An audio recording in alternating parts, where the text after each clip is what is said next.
or according to Quran, when you are a rich person and you are ought to give zakah, Islam to Islam person, and Islam to anyone that you could see that this person is poor, is it a seed? Is it you putting a seed so that do you have to expect much from God, or you are giving out of giving, or you are giving out of you are ought to give? So my question is it, are you sowing a seed when you give someone, irregardless of its money or its food or anything? Okay, thank you very much. Answering your question, it's like when you are a parent and when you buy food for your children, do you buy food for your children expecting God to reward you? No. Or you buy food for your children knowing that it is your duty and responsibility as a parent? Yes, God will reward you for what you are doing, but you are also fulfilling your duty and responsibility.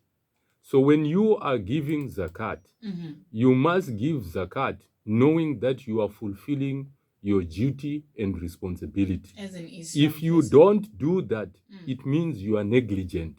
In the same way that a parent who does not look after their children is regarded to be negligent. So does that negligence lead me to hell, or a punishment that I can get from God by not giving? There are punishment that you will experience in this world and also in the hereafter. But it does not take you out of the fold of Islam. There are 2 points that I have to mention in this form, on this issue. Number one, there are some people who will not discharge this obligation of zakah out of negligence. And then there are those people who do not discharge zakah because they don't believe in it. Now, if you don't discharge it, not believing in it, then that becomes problematic. It means you have ceased to be a believer. Why? Because you are disbelieving in what the Almighty God has commanded you to do. So in that instance, if you don't give zakah because you don't believe in zakah, then you have thrown yourself out of the fold of Islam. Yeah.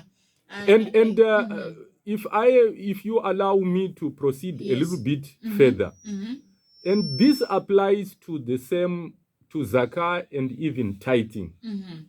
There is an issue that is fundamental now that we are faced with, which is the issue of administration of zakah.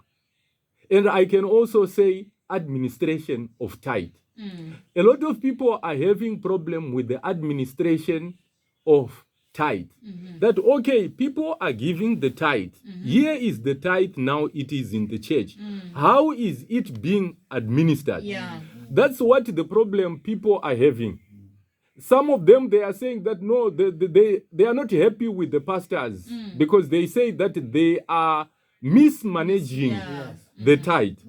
When we look also at zakah, you may have people who will say, because in Islam there are 2 types, there are 2 ways in which zakah can be administered. There is public and private. Okay.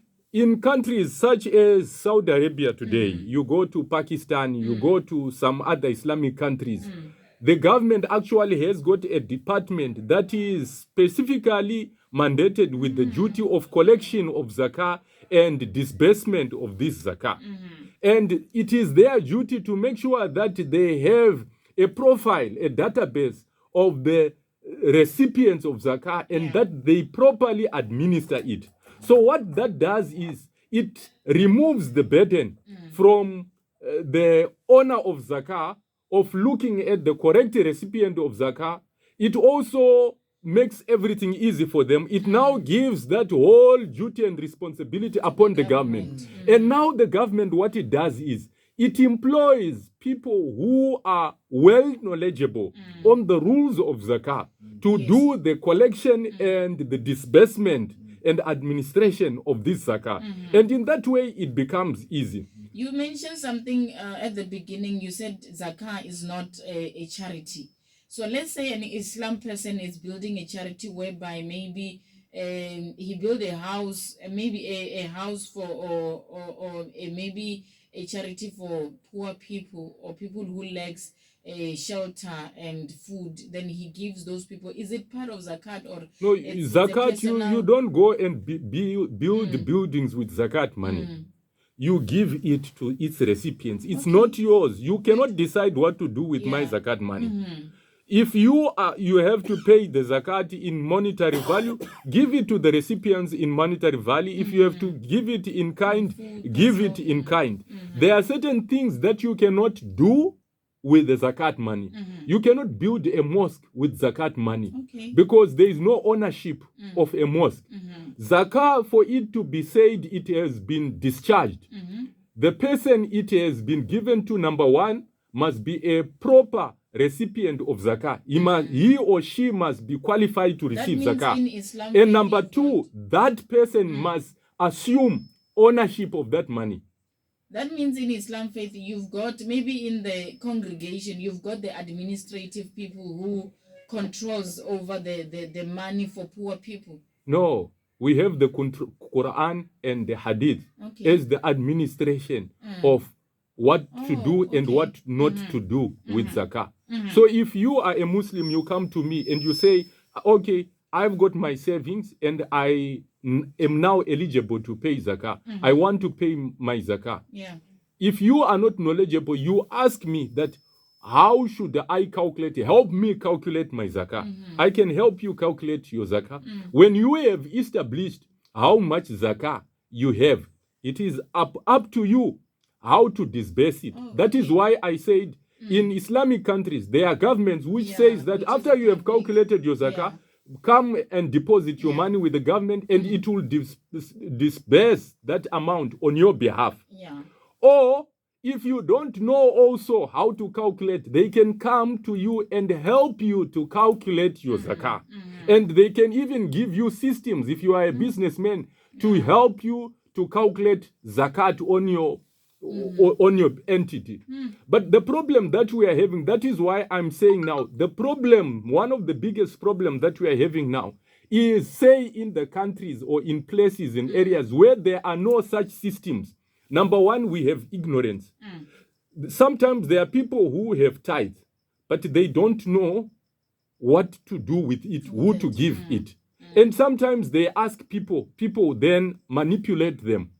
You see, allow me to get involved a little bit with the permission of the pastors here. There is a question that was asked by the listeners about the tithe. That do you go to hell if you don't pay tithe? Or can you go to hell, to heaven, because of paying tithe? I think paying tithe, it does not open the doors of paradise. No, giving tithe does not open the doors of paradise or heaven, but it opens the window of heaven. I think if Pastor can read for me Malachi chapter 3 verse 10, it tells you to bring your tithe to the house of the Almighty God, and a window for you in heaven will be opened. So now, what I'm trying to address here is the burden of tithe should not be on those that are onlookers, those that are watching, or those that are receiving. It must be on the giver of tithe themselves. This verse should motivate you to give your tithe. You want the blessings of the Almighty God. You have been told that when you give tithe, a window from heaven is going to be opened for you. So now you are giving your tithe with the anticipation of the reward that is promised. That's number one. So what those that are in the church are going to do with it, that's not your business. But again, I asked if I'm giving out to the soil that I think the seed won't grow, you must make sure that you discharge your tithe correctly. If you have done so, you have fulfilled your obligation and your duty. So now, when it is now in the church, some people may say now, churches must be regulated. I don't think churches have to be regulated. These are spiritual matters. You can't now involve the government, who is secular, to come and tell you what to do with things that are spiritual. What we can say is, let us fight a big elephant in the church, which is ignorance. Unfortunately, the leaders that we have are a reflection of our communities and our congregants. If your church is ignorant, they don't want to read the scriptures, if the pastor is going to come and squander your monies and do whatever they want to do with it, I don't blame it on anyone. If I come to your church and I see your pastor is misbehaving and is doing things against the scriptures, I won't fight the whole Christian church out there. I will say that you, the congregant, you are the cause of this. Why? The Bible is very clear. My people perish because of lack of knowledge, ignorance. Yeah. The ignorance of the congregations is what is giving that power to those pastors who are doing whatever they are doing with the resources of the churches. They are manipulating the churches. They are doing all wrong things. What I can tell you is, let the congregation know their scriptures. And when the pastors ascend the pulpit and start saying something that is against the scriptures, the congregation must rise up and stand up and say, no, pastor, what you are saying is not scriptural. I heard you saying that in some of the countries, people, they give out to government, and government will see how they distribute to the poor. So let's talk about, you said it can be public or privacy contribution of zakah from a rich person. So privately, so it's a matter of me being faithful to who I'm giving to, or I choose who to give when it comes to private. When I say private, I'm saying that you can do it individually. Yes. I am the person who has to pay zakah. I take my zakah. I look for any one of those 8 categories of zakah. I give them. Okay. Then it means I have discharged my zakah. Publicly, I'm saying that it is something, it's like a public now organization or department, like the Ministry of Finance. Yes. It will also have its own department of zakah, like you have the SARS, your revenue collection department. It collects that zakah, and then it makes sure that it has a database. You can't you can't start collecting when you don't know what to do with what you are collecting, when you don't know who is the recipients of what you are collecting. So those people, they have the know-how, they have done their researches, they know where the people that are deserving are to be found, and then they discharge their responsibility. The unfortunate part is, in all this, it is ignorance. People are ignorant, and that ignorance has opened, a can of lot of abuse. It's the same thing. Take any topic in any topics that we are discussing about churches. The problem is ignorance. Yeah. Vafunzi vombara ndina mbuso ngapa kautonera chikreste uri. Una zvino kutodwamba ndidoma pachikana. Uri ngapa nonika Islam rukuona uri ungapanga ndira imwe na imwe no kutodopanga ite ndo wabo chikopa vashai. Ndi Islam.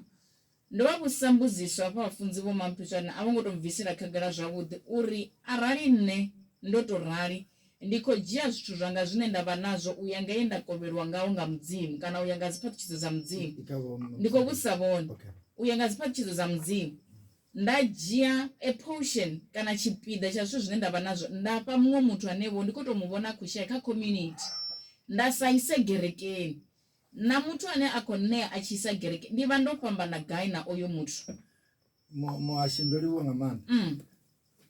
Let me be fair today. I am a product of your question. Nichiwana ndodzula hapa. Inga uri vamwe vatu. Vadivudza uri husiri hayani hasho zvazvisiyona. Mara I don't know uri vavona mini kanne nichimtuku. But they called me vadzurana nevanyarusa nduni ya mdzimu. Vaita uri ndive zvine ndava zvone. Vampa zvitu zviambaro namina zvote tiri. That is why nichijera ifila mzimu nta.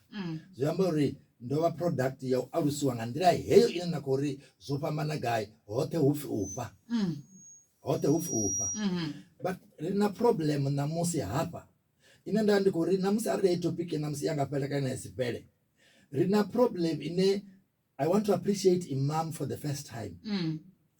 His speech makes me to see the church and because today we have got what we call prosperity gospel. When you hear me in this side, I'm not against tithing. I'm not against any system in the church. But the point, the abuse in our na musi and you check it worries me so much. Administration and two, I'm not a politician. I repeat, I'm not a politician. But wunje ashuri siyango rubiwa hei bugunchu ibe wapanda rinara densa ngamrao rina mihumbulo yashui heli pungo lauri my people perish because of lack of knowledge. Rava ignorant kalo. Runena musi vafunzi vachingamba zvimwe na zvimwe. We don't have a time to voice it. Na mafunzele ashurine asio atova onen. Aiso achikufunza. People will raise questions and he will have to address them in the Bible. And the many questions that are there in the Bible, many answers. We would not have knowledge if the people were given chance mufunda kufunda panda and babana chipinga chobudzisa mudziso. We don't want to do that because we don't want to be challenged by people that are there in the church. We think that it will be disorganizing the service. And